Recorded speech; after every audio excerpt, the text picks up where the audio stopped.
आपने कभी ये सोचा है कि जब आप एक ऑर्डर प्लेस करते हैं किसी भी एक्सचेंज पे, चाहे बाइनांस हो, MEXC हो या KuCoin हो, तो वो ऑर्डर आखिर जाता कहाँ पे है और उसकी बैक एंड पे वर्किंग क्या हो रही होती है? किस तरह आप कोई चीज़ बाय करते हैं, किस तरह आप सेल करते हैं, और जब सेल करते हैं तो वो आखिर रिसीव कौन कर रहा होता है? आज की वीडियो में जानेंगे इन्हीं सब क्वेश्चंस को। Without any further due video start करते हैं। जितने भी क्वेश्चंस मैंने आपके दिमाग में रेस किए हैं, इन सब का एक ही आंसर है और वो है ऑर्डर बुक। अब ऑर्डर बुक क्या होती है, मैं सबसे पहले आपको वो समझा देता हूँ। जब भी आप कोई ऑर्डर प्लेस करते हैं, चाहे वो कोई भी एक्सचेंज हो, वो उस पर्टिकुलर एक्सचेंज की ऑर्डर बुक में चली जाती है। अब ऑर्डर बुक को आप एक वर्चुअल बुक कंसिडर कर सकते हैं, एक वर्चुअल जगह कंसिडर कर सकते हैं, जहां पे जो बायर्स हैं और जो सेलर्स हैं उनके ऑर्डर जाते हैं। यानी अगर आप कोई कॉइन बाय करना चाहते हैं और उसका आप बाय लिमिट ऑर्डर लगा देते हैं, तो अब वो बाय लिमिट ऑर्डर कहाँ पे जाएगा? वो उस पर्टिकुलर एक्सचेंज की ऑर्डर बुक में जाएगा। बाइनांस है तो उसकी अपनी ऑर्डर बुक है, KuCoin की अपनी ऑर्डर बुक है, इसी तरह हर एक्सचेंज की अपनी ऑर्डर बुक होती है।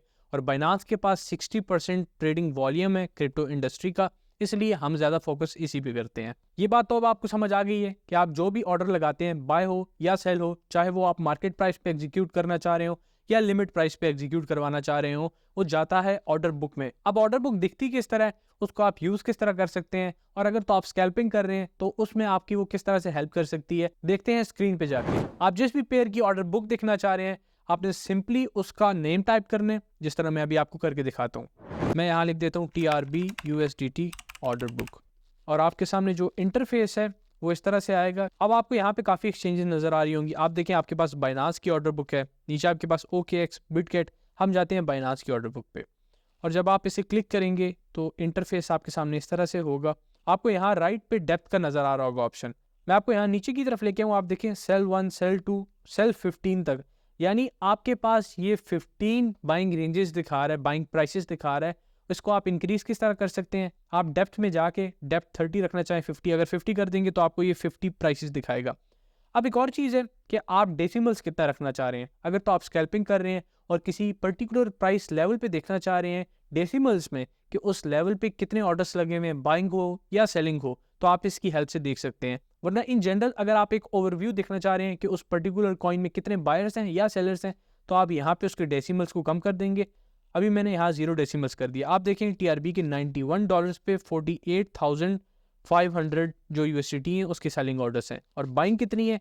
2 लाख USDT की। इसका मतलब है कि इस वक्त TRB में बाइंग प्रेशर ज़्यादा है। टेक्निकली आप उसको जाके फिर एनालाइज कर सकते हैं, और एनालाइज किस तरह करना है वो सब कुछ मैं आपको यूट्यूब पे बिल्कुल फ्री ऑफ कॉस्ट सिखा रहा हूँ, प्लेलिस्ट में आप जाके देख सकते हैं। अब यहाँ पे मैं इसको 2 डेसिमल्स कर देता हूँ, तो आपको यहाँ 2 डेसिमल्स तक दिखाएगा ये प्राइस, यानी आप स्कैल्पिंग कर रहे हैं तो आपके ये काम आ सकता है।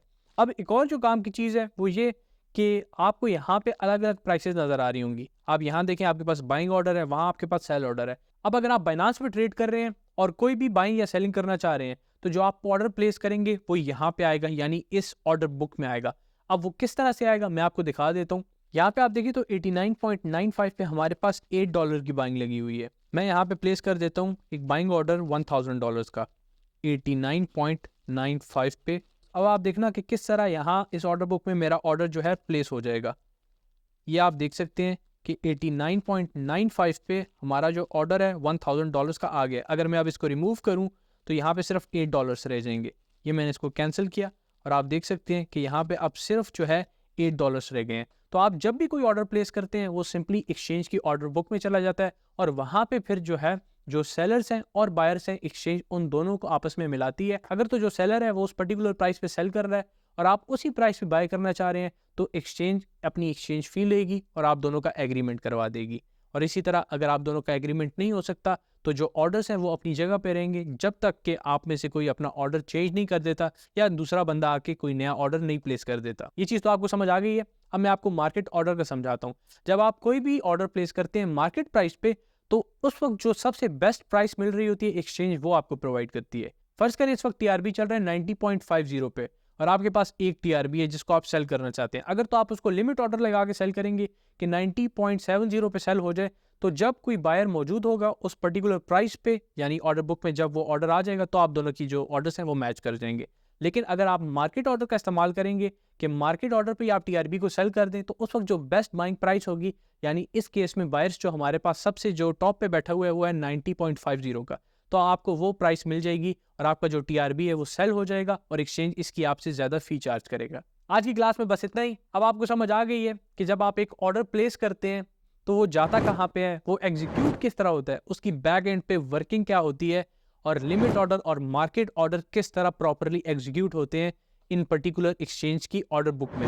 अब आप जाएं और ये सब कुछ खुद मार्केट में एक्सपीरियंस करें, क्योंकि मेरा तो यही मानना है कि knowledge is not power until executed.